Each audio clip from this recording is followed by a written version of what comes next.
E aí, pessoal, já pararam para pensar como é que a gente organiza, bem, tudo? Da história das civilizações até a física de buracos negros? Parece uma tarefa impossível, né? Pois então, é exatamente essa a nossa missão de hoje. A gente vai tentar desenhar um mapa de todo o conhecimento humano. Prontos para essa expedição? É uma avalanche todo santo dia, não é verdade? Notícias, dados, vídeos, teorias. A gente se sente completamente à deriva num oceano de informação, sem ter um mapa para se guiar. Essa sensação de estar perdido, de não saber para onde olhar, é algo que todo mundo compartilha hoje em dia. Agora imagina só ter um único mapa. Um mapa claro, compreensível para navegar por todo esse conhecimento. Um guia que mostrasse onde cada ideia se encaixa, como as disciplinas se conectam e, no fim das contas, qual o nosso lugar nisso tudo. É exatamente isso que a gente vai tentar construir aqui. Então, esse aqui é o nosso roteiro de viagem, o nosso itinerário. A gente começa com o mapa geral, depois vai explorar cada continente do saber, ver como eles se conectam no mundo de hoje e, para fechar, vamos trazer essa exploração para casa para aprender a criar um mapa pessoal. Ok, vamos começar a desenhar. Todo mapa que se preze precisa de continentes, certo? No nosso caso, os continentes são as grandes áreas do saber. São basicamente as categorias que a humanidade criou para organizar tudo o que a gente aprendeu sobre o mundo. De um jeito mais tradicional, a gente costuma dividir o conhecimento em 4 grandes territórios. Primeiro, as linguagens, que são as ferramentas que a gente usa para comunicar e criar, sabe? Da literatura à música. Depois, vem a matemática, que é a linguagem abstrata dos padrões. Aí temos as ciências da natureza, para entender o mundo físico, e, por fim, as ciências humanas, para a gente entender a nós mesmos. Esses são os nossos continentes. Bora começar a nossa exploração, vamos dar um zoom no continente das ciências humanas.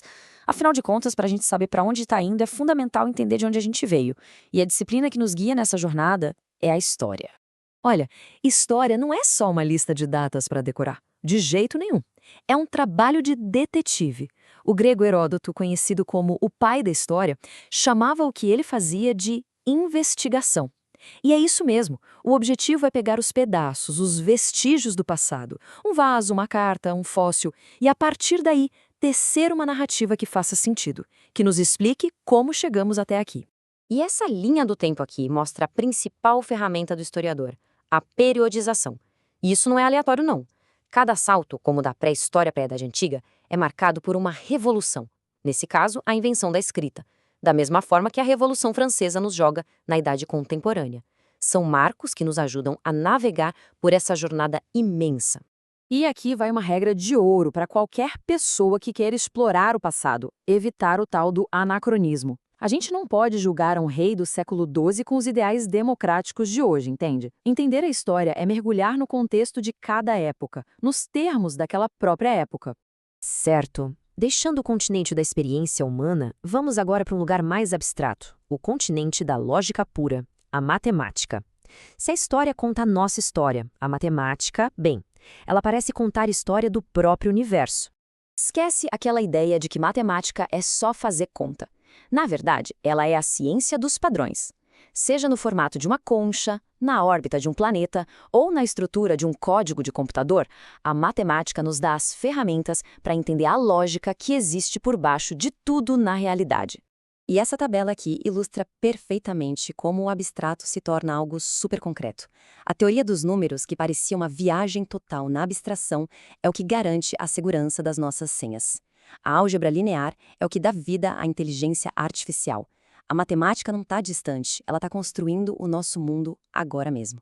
Próxima parada, o continente das ciências da natureza. O que define essa área do mapa não é só o que a gente sabe sobre o mundo físico, mas principalmente como a gente sabe. É um continente governado por um conjunto bem rigoroso de regras. E essas aqui são as regras do jogo, o famoso método científico. Aqui não tem espaço para opinião ou achismo. É um processo super rigoroso de observação, teste e análise. Ele foi desenhado para que qualquer pessoa, em qualquer lugar, possa chegar à mesma conclusão se seguir os mesmos passos. É isso que dá à ciência o poder que ela tem. Então, aqui tem um ponto crucial. No dia a dia, a gente usa a palavra teoria como se fosse um palpite. Na ciência, é o exato oposto. Uma teoria, como a da evolução, é a explicação mais forte que existe, sustentada por montanhas de evidências. Já uma lei, como a lei da gravidade, descreve o que acontece, mas não necessariamente o porquê. Até agora, a gente explorou os continentes de forma separada. Mas a verdade é que, no mundo real, o conhecimento não respeita a fronteira. Os problemas mais complexos e as inovações mais incríveis nascem justamente na intersecção desses mapas. Pega a robótica, por exemplo. É o caso perfeito. Para construir um robô, é preciso ter gente da física, lá do continente das ciências da natureza, programadores do continente da matemática e lógica e engenheiros que aplicam tudo isso na prática. É um projeto que exige passaporte para vários territórios do nosso mapa. Mas afinal, o que define um robô? Basicamente, são essas 3 capacidades. Ele precisa sentir o mundo, seja com uma câmera ou um sensor de calor, precisa de um cérebro para processar essa informação e decidir o que fazer, e, por fim, precisa de músculos ou atuadores para de fato agir no mundo real. Bom, a gente mapeou o conhecimento humano, da história antiga até os robôs do futuro. Mas e agora? A fronteira final, e talvez a mais importante, é usar essas mesmas ferramentas de organização para mapear o nosso próprio mundo interior. E assim como o explorador não sai por aí sem um mapa, nós também podemos criar um mapa para nossa própria jornada.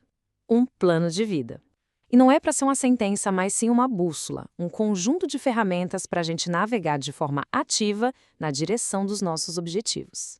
O primeiro passo para traçar qualquer mapa é conhecer o terreno. E a análise SWOT, ou FOFA em português, é perfeita para isso. Ela mapeia nossas forças e fraquezas, que são internas, e as oportunidades e ameaças, que vêm do ambiente externo. É como fazer um levantamento topográfico pessoal. Depois de conhecer o terreno, a gente precisa definir os destinos. É aí que entra o método SMART. Ele transforma desejos vagos como quero ser mais saudável, num plano de ação claro, tipo, vou caminhar 30 minutos 3 vezes por semana durante os próximos 2 meses. Cada letra desse nome é um filtro que garante que a meta é para valer. E essa citação resume perfeitamente o poder de ter um mapa. Entender as estruturas, seja do conhecimento humano ou da nossa própria vida, nos dá poder. O poder de não sermos levados pelo acaso, mas de fazermos escolhas conscientes sobre o nosso caminho. Olha, a gente apresentou aqui um esboço do mapa do conhecimento. Tentamos organizar tudo e, bem, falei tudo? É claro que não. Esse mapa nunca vai estar completo. A grande questão agora é, com este rascunho em mãos, qual território cada um vai querer explorar primeiro?